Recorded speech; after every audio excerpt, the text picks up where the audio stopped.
Welcome back.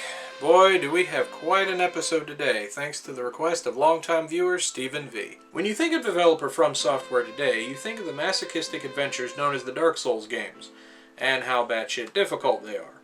But back then they were a bit more diverse, with titles such as Armored Core and King's Field sticking very close to the PlayStation family. They did, however, produce a few titles for the Big Green, which is today's topic. Otogi 1 and Otogi 2. So let's see if these games are collection worthy. And not so tough.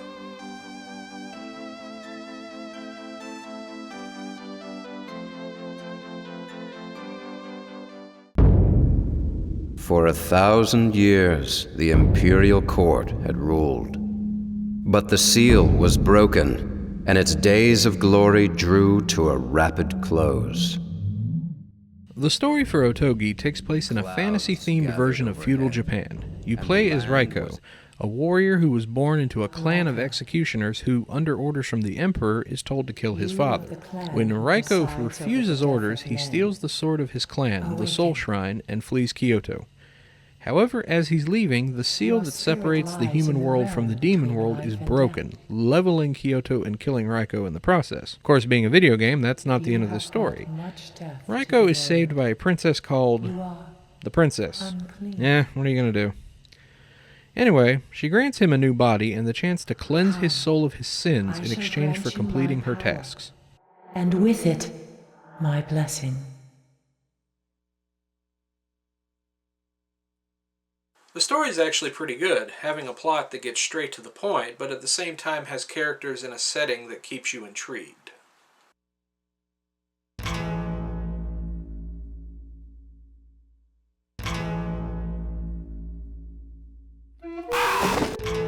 Raiko, use your powers to rid this land of the demons that plague it.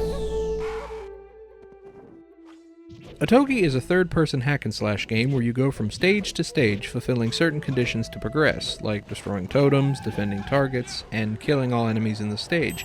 Plus, destroying the environment gives you points, so that's a bonus. You have your standard attacks and combos, as well as a boost and dash attack. Of course, this wouldn't be a hack-and-slash without magic spells, and thankfully Raiko has some at his disposal, being able to charge spells as well as reflect them back at your foes. But you must be careful as your magic is tied to your health meter, so if you use too much magic, you're boned. Thankfully, fallen enemies drop health orbs as well as potions.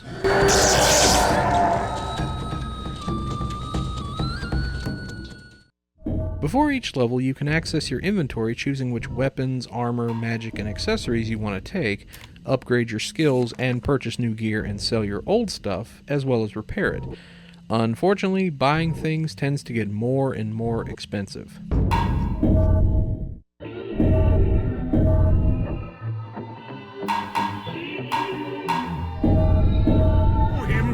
So I'm going to level with you. This game is tough. You'll be seeing quite a bit of this as it tends to be cheap.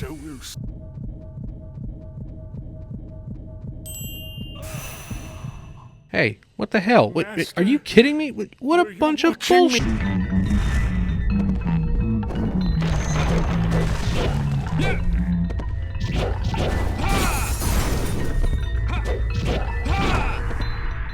Otogi is, for the most part, a beautiful looking game. The characters have a distinct ancient fairy tale look to them, especially Raiko.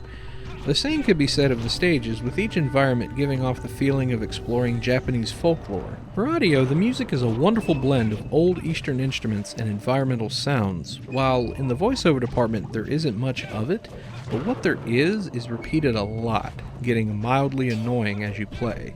None shall pass! Those imperial fools! Why would they not listen to him? None shall pass! Those imperial fools! Why would they not listen to him? Otogi is a fun game that will more than likely hand your ass to you because of its difficulty. But if you're in the mood for a good challenge, it's definitely a fun play. But what of its sequel? Now you're not going to believe this, but those pesky demons have returned to wreak havoc in Japan yet again. Raiko is once again summoned to send the evil back, but this time he's not alone as he has some new friends to help him.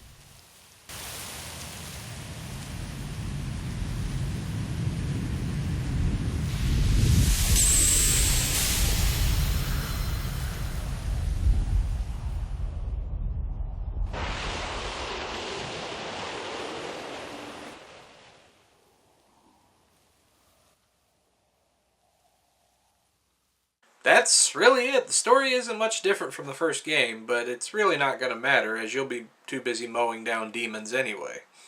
Just like the story, the gameplay hasn't changed much from Part 1. You go from level to level, completing objectives, but there are a few new things to talk about.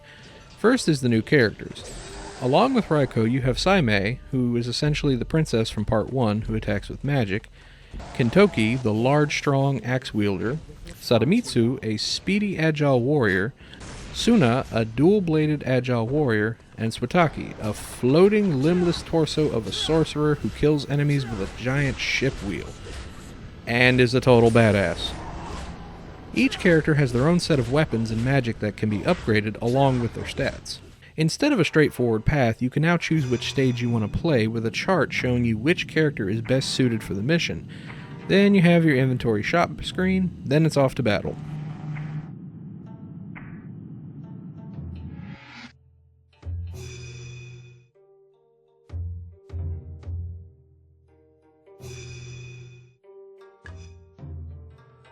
Another new addition is the Forest of Havoc. Essentially a trial mode, here you can participate in challenges like destroy all the stone arches within the time limit, protecting a holy tree from demons, and fighting numerous waves of enemies. It's not really important, but more of a fun distraction. And just like Otogi 1, difficulty can and will destroy you.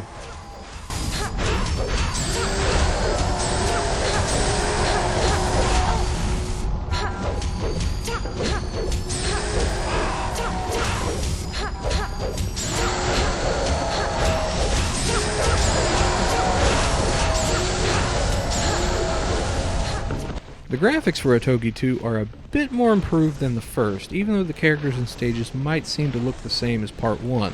Even so, it's still a gorgeous game. Same goes for the audio, with that beautiful soundtrack and so-so voice work.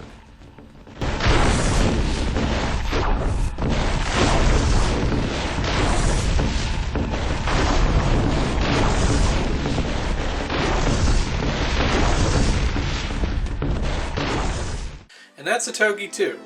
It's a fun game and most definitely better than the first, but it feels more like Otogi 1.5 than anything else. But are both games collection worthy? Absolutely. If you're into fun, challenging hack-em-ups, then yeah, go for it. Fun gameplay, fun characters, and wonderful to look at. Plus, they're quite affordable to pick up. So I want to thank Steven for not only recommending these games, but sending them to me to add to my collection. You've picked some good winners, sir. And as always, this is the Dolly Popka saying, if you want to play retro, try going green. I'll see you next time.